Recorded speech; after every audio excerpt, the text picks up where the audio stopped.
First Alert Team, the best in Georgia.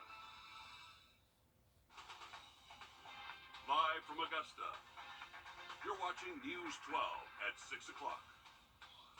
A new future is being painted here in Augusta. Next to 6 o'clock, we take another look at the historic renaming for Fort Eisenhower. And it's the final week of the regular season for our South Carolina football teams. Our Under the Lights coverage continues with a big matchup between Midland Valley and North Augusta. But first, speaking of North Augusta, the Jack-O-Lantern Jubilee just getting started over there. There's live music, they've got food, amusement rides, and a lot more for the family. It gets bigger and better every year, and it's a little warm for mid-October, but Mattel, the weather pretty nice to head out tonight to catch an outdoor concert. That's right. It's definitely a warm October evening. And Richard, you remember Rick said 15 to 20,000 people expected to attend that event this weekend. So that's going to be a massive event for North Augusta. And the best part is that it's free. So why not take advantage of it? But we're looking outside from Grove, but a beautiful forecast for all high school football games locally. Definitely encourage you to go out and support our local students. A long sleeve shirt or a light jacket, not a bad idea. We'll talk more about your Halloween weekend outlook coming up.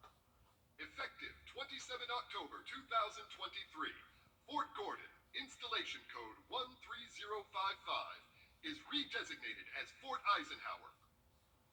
And there it is. For more than 80 years, Augusta's Army Post has carried the name Fort Gordon. Before that, Camp Gordon. But tonight, Fort Gordon is officially Fort Eisenhower. Out of 9 military installations to get new names across the country, Eisenhower is the last to make the change. Our Sydney Hood joins us live from Gate 1 with a new name and a logo that we all have to get used to. Sydney? Absolutely, Laura. It's a historic day out here on post, and behind it all is this vision and this new name these soldiers are now wearing.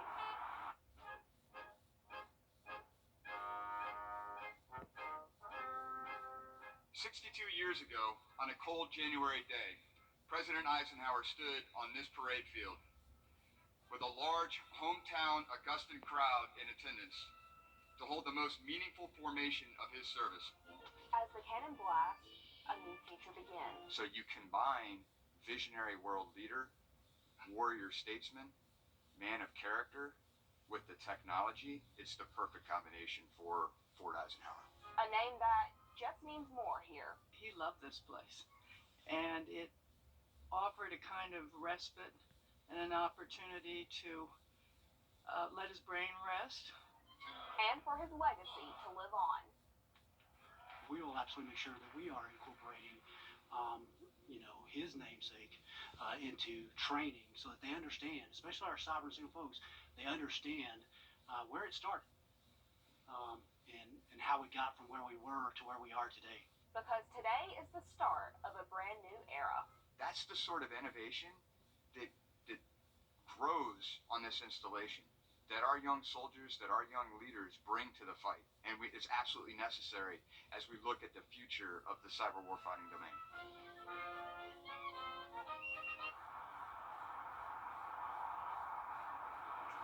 General Eisenhower's ties to Augusta were already strong, but this sign and the countless others across the city now make his name permanently known around here. His granddaughters were saying earlier he used to love to come down here to kind of unwind and relax, though there were a time or two he'd get occasionally frustrated by one particular tree on the 17th fairway at the Augusta National. It was a tree he said was poorly positioned. Yes, he did, famously so. And even the president himself could not get his friends at the National to move that pine tree. And now he's got something even bigger named after him. That's right, something that will outlive any ice storm that is thrown our way. Thanks for that, Sydney. Hours after the ceremony, the Secretary of the Army toured family housing on Fort Eisenhower. That's been the focus of an investigation by Senator John Ossoff. It's also been the focus of an I-team investigation. For more than a decade, Meredith Anderson has been uncovering unsafe conditions like mold, electrical and gas issues, pest problems, and leaking sewage in housing that's run by Balfour Beatty. Today, Secretary Christine Wormuth got a first-hand look. Our I-team's Meredith Anderson just got back from Fort Eisenhower. So, Meredith, what did they find? Secretary Wormuth requested this tour, and while I was not allowed to go along with her, I did get to speak with her just after. She toured 2 homes today in Azalea Terrace, formerly known as Gordon Terrace. Now, this is video of her there arriving at her 2nd home that she toured. Azalea Terrace, by the way, if you don't recognize the name, it's an older neighborhood. It was also named a different name. It's typically reserved for junior enlisted. Do you feel that you got an accurate look at what these homes have right now? I think so. I mean, certainly the non-renovated home I saw did not look sage to me. I mean, it had spots on the carpet. It had little push pins in the windowsills. You know, it looked like and actually I was told it hasn't been lived in for a year. So I don't think it was, the best of the best. So she went on to say she has a pretty good idea of the challenges the Army has with some of these houses that are, in her words, quite old. Now, speaking of, Fort Eisenhower is set to break ground on a brand new neighborhood this coming Tuesday. Now, the I-Team has been telling you about delays for work to start on Pine Tree Terrace for years now, but next week, crews begin work. And of course, I'll be there. All right, thanks for that update, Meredith. One man is behind bars tonight after a deadly shooting in downtown Augusta. 55-year-old Ricky Cooper was shot last week at the Mom and Pop convenience store on Broad Street. Today, just over a week after his death, the North Augusta Department of Public Safety says they have arrested Frank Martin Jr. Martin is now at the Aiken County Jail. He faces multiple charges, including murder, according to records. Wagner's interim fire chief now fully approved after a city council vote last night. Tillman Rushton was the interim fire chief after former chief David Weston resigned last week. The mayor there, Mike Miller, said the exit involved overtime issues, costing the city upwards of $42,000 for the former chief. Rushton worked at the Sally Police Department and then Aiken's Department of Public Safety before making the move to Wagner a year ago. Happening right now, thousands are flocking to North Augusta for the first night of the Jack-O-Lantern Jubilee. Grammy Award-winning artist Toby Mac performs tonight, and there's plenty to do with the family. A lot of people are excited about that concert, and as you see, First Alert meteorologist Emily Acton is live along George Avenue, which is closed, by the way, to through traffic. So, Emily, what can people expect there tonight?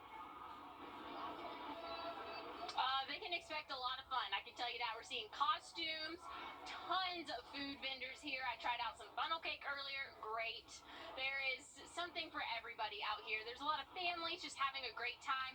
The crowd behind me, most of them are starting to push towards the stage because we have Toby Mac roughly an hour and 15 minutes from now, and everybody is here for that. Super excited. We have people camped out as early as 4 p.m. this afternoon getting ready for that 7:30 performance. So just a lot of fun, a lot of adults dressed up, just kind of looking around here. Everybody's having a great time in the Halloween spirit, but overall just enjoying this great weather as well and just enjoying the community. We're having a great time out here. Again, it's the 37th anniversary of the Jack-O-Lantern Jubilee, so things are looking good, and I really hope that we have a cool kid with a costume. We saw Bumblebee the last show. We might have another one. Emma, my photog, you want to see if you can get him right there? We had the little baby one. That was so cute. Love it. So, yeah, we've had a lot of people dressed up, a lot of fun, just a great atmosphere. And you still have some time to get out here. Parking wasn't too big of an issue, so that's always good. But, yeah, Toby Mac starts at 7:30 tonight, but this whole thing will close around 10. So, still have plenty of time to get out here and enjoy the fun. Lots of good food. Can't say enough about the food out here, but it's been great. Great weather. Get out here and enjoy it. Always a good time, and it really does seem to be growing over here. More and more people catch wind of it and show up, so great event. Georgia Avenue is already full tonight. It'll be full again tomorrow. And, Michaela, sounds like a nice night to be outside. Oh, yeah, it's a fantastic night and really a fantastic weekend ahead for any Halloween activities. Not really until we get to the actual holiday because we have to talk about some potential rainfall. So stick around to hear more about that. And we want to tell you about the softball state tournament coming right up in Columbus, Georgia. For GHSA, 4 of our local teams in action today, trying to keep their hopes of winning a state title alive. Consultation today.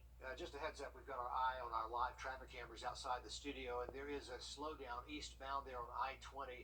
GDOT, or South Carolina DOT, is not reporting a crash on either side of the river, so this is just busy afternoon traffic heading into South Carolina from Georgia.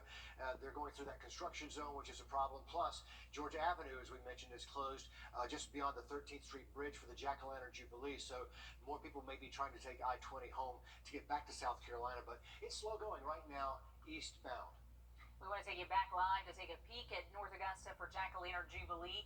Grammy award-winning artist Toby Mac performs tonight at 7:30, and that is a free concert. There's a lot of buzz about his performance, and until then, you can check out some of the arts and crafts and vendors, maybe grab a bite of dinner, hop on one of those rides, hop into a bounce house. So much to do for the family tonight, and the weather really is nice out there. I don't think it could be much better, Mikkel. Definitely. We love when the weather cooperates for our local outdoor events, especially when it's big as Jack-o'-lantern Jubilee. Definitely, they'll have to watch out for some isolated showers. Thank you, Mikkel. Day 4 of the GHSA Softball State Elite 8 has been chaotic to say the least, and coming into today, the dreams of winning a state title were still alive for 4 of our local teams. News 12's Alyssa Lyons has been running around Columbus covering games since 11 a.m., and she joins us now with the latest on our local teams.